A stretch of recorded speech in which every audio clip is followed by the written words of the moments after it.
Assalamu alaikum. This is Day 2 Mathematics 8th edition, Chapter 7 Direct and Inverse Proportions.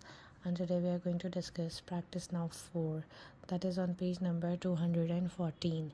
And by solving practice now 4, you should be able to solve exercise 7a question 15 till question number 17 because they all are similar questions. Now just read and understand the question. First thing, the total monthly cost, that is represented by C dollars, of running a kindergarten consists of a fixed amount and a variable amount. Now there are two amounts given. One amount is a fixed amount and the other amount is a variable amount, and which depends on the enrollment. For every child enrolled, the monthly cost increases by $41. This is the information that is given to us, and in part 1 they are saying कि if the enrollment is 80, it means कि like if total 80 students are enrolled in the kindergarten, we need to find the total monthly cost.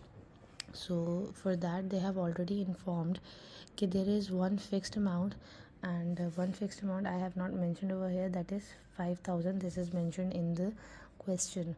Fixed amount is given. So fixed amount is 5,000. Let's just solve कि we have to find total cost. So total cost will be 5,000 and one variable amount, and that variable amount is what?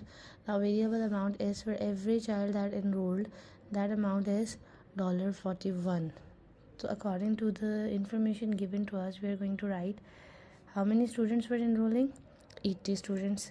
So 80 students multiplied by 41, because 41 is a variable amount that each student have to pay. By solving this, we are going to find out our final total cost, 828.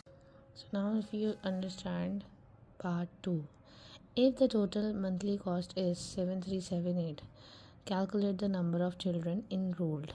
So total cost is given to us and we are required to find how many children are enrolled. So from this total cost, the very first thing we are going to do is we are going to subtract the fixed amount that is given in the question. Fixed amount is 5,000. So this from this total amount we are going to subtract the fixed amount, and then we are going to divide it by 41, and this step is exactly opposite of part 1. In part 1 the total number of students were given, 80 students were enrolled, and we were supposed to find the total cost. So what we did in part 1, we in this fixed amount we added the variable amount, every student have to pay the enrollment fee, that is $41, and by solving this we obtained this answer.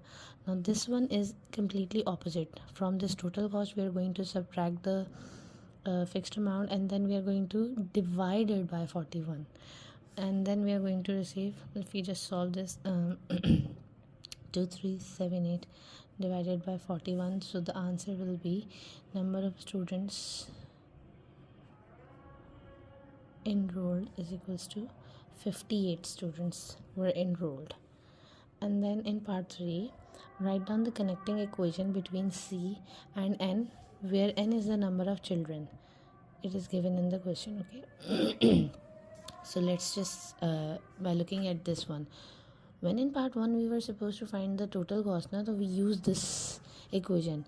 Now this is a kind of a connecting equation, simple, like total cost is represented by C, and I'm going to say if 5,000 was the fixed amount, 5,000 is the fixed amount, plus 80 was the number of student, and here they are saying number of student is represented by N.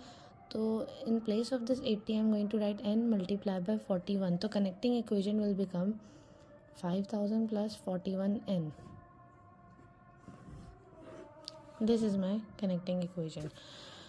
Now see, in part 4 they are saying draw the graph of cost against number of students, C against N. Now there are two things that you need to understand first. If it is written like this, C against N, first thing, which quantity you are going to take on x-axis and which quantity you are going to take on y-axis, this is very important. Anything that is written after against or on the right side of the against, this will be represented on x-axis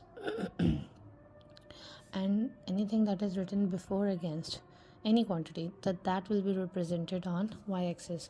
So I have made a graph over here. I'm going to say that this is my number of students on x-axis and this is the cost on y-axis. And let's see, I have written the connecting equation over here as well. Now they are saying ki is C directly proportional to N? If you just read and understand the question, in the complete question they have not mentioned anywhere ki either these two are directly proportional or not. That we have to find out by plotting the graph. So I am using this connecting equation and I am going to find out one or two values. That would be enough. We don't have to use any 3 or 4 pair of values as we used to in linear graphs. Here we just have to show either they are directly proportional or not. And you already know if something that is directly proportional, so their straight line will have to pass through the origin. This is the origin. Origin is the point where x and y, both the values are 0 0, this center point. This is known as the origin. Okay, and if anything that is directly proportional to their straight line will have to pass through the origin. And let's see here, after plotting the graph, I have used the value, since this is a connecting equation, right? 41n plus 5000. So I'm saying when n is 5000, n is 0, so anything that is multiplied by 0 will become 0 as well. So this whole quantity will become 0 and we will have the cost 5000. So one point that we received is okay, my cost is my number of student is 0 and my cost is 5000.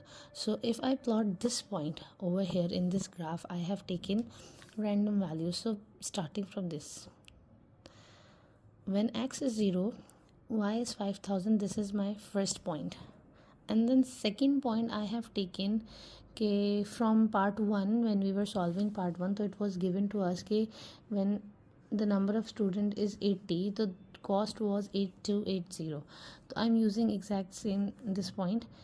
When number of students is 80, somewhere over here, and the cost is 8280, so 5000, 10,000, so this 8280 will come somewhere over here.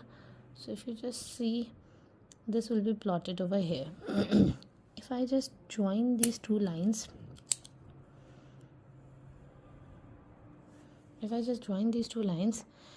now you observe that this line is not passing through the origin.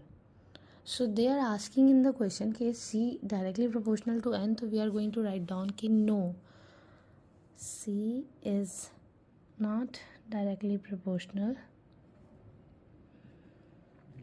to N because the line is not passing through the origin. Okay, because the line is not passing through the origin. So this is how, if in exam any question like this appears, so you have to show the graph like this and then you need to write down the statement as well. This is very important. This is statement. You have to mention either the line is passing through the origin or not, and if not, simply mention this one no, they are not directly proportional because the line is not passing through the origin.